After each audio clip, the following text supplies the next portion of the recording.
एक बहुत बड़ा विशाल पेड़ था। उस पर बीसियों हंस रहते थे। उनमें एक बहुत सियाना हंस था, बुद्धिमान और बहुत दूरदर्शी। सब उसका आदर करते ताऊ कहकर बुलाते थे। एक दिन उसने एक नन्ही सी बैल को पेड़ के तने पर बहुत नीचे लिपटते पाया। ताऊ ने दूसरे हंसों को बुलाकर कहा, देखो, इस बेल को नष्ट कर दो।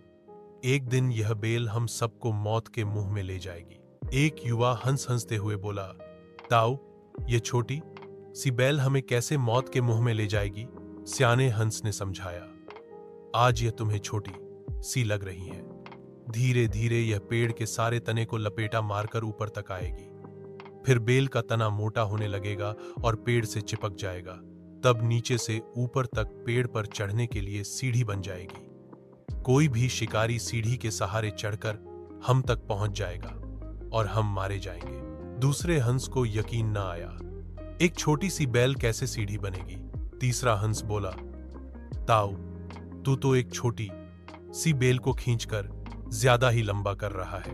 एक हंस बड़बड़ाया, यह ताऊ अपनी अक्ल का रौब डालने के लिए अंट शंट कहानी बना रहा है।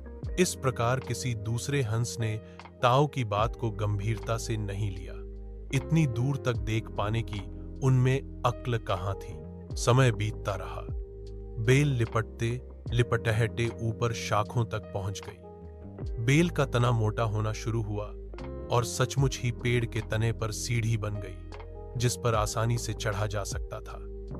सबको ताऊ की बात की सच्चाई सामने नजर आने लगी, पर अब कुछ नहीं किया जा सकता था, क्योंकि बैल इतनी मजबूत हो गई थी कि उसे नष्ट करना हंसों के बस की बात नहीं थी। एक दिन जब सब हंस दाना चुगने बाहर गए हुए थे, तब एक बहेलिया उधर आ निकला।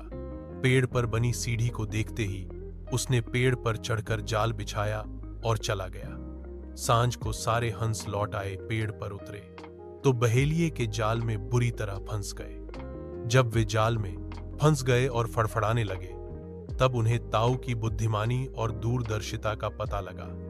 सब ताऊ की बात न मानने के लिए लज्जित थे और अपने आप को कोस रहे थे। ताऊ सबसे रुष्ट था और चुप बैठा था। एक हंस ने हिम्मत करके कहा, ताऊ, हम मूर्ख हैं, लेकिन अब हमसे मुंह मत फेरो। दूसरा हंस बोला, इस संकट से निकालने की तरकीब तू ही हमें बता सकता है। आगे हम तेरी कोई बात नहीं टालेंगे। सभी हंसों ने हामी भरी। तब ताऊ ने उन्हें बताया, मेरी बात ध्यान से सुनो। सुबह जब बहेलिया आएगा, तब मुर्दा होने का नाटक करना। बहेलिया तुम्हें मुर्दा समझकर जाल से निकालकर जमीन पर रखता जाएगा।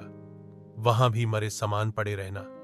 जैसे ही वह अंतिम हंस को नीचे रखेगा, मैं सीटी बजाऊंगा। मेरी सीटी सुनते ही सब उड़ जाना। सुबह बहेलिया आया। हंसों ने वैसा ही किया जैसा ताऊ ने समझाया था। सचमुच बहेलिया हंसों को मुर्दा समझकर जमीन पर पटकता गया। सीटी की आवाज के साथ ही सारे हंस उड़ गए। बहेलिया अवाक होकर देखता रह गया। सीखा, बुद्धिमानों की सलाह गंभीरता से लेनी चाहिए।